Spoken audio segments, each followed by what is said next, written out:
Dear parents, randomly write some letters on a sheet of paper and ask your child to dip pointer finger in the color and stamp the color on letter line like this.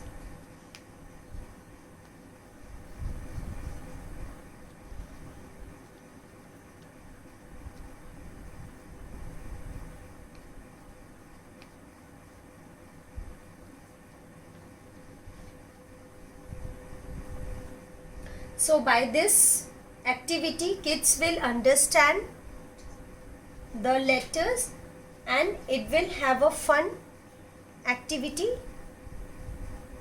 for them.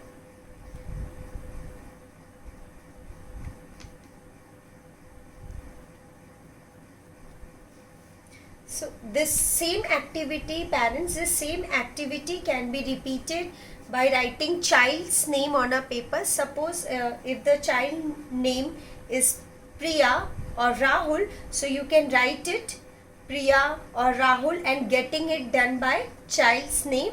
So in this way the child will remember his or her spelling of the name in a fun way, and it will look beautiful when it will be painted. Thank you.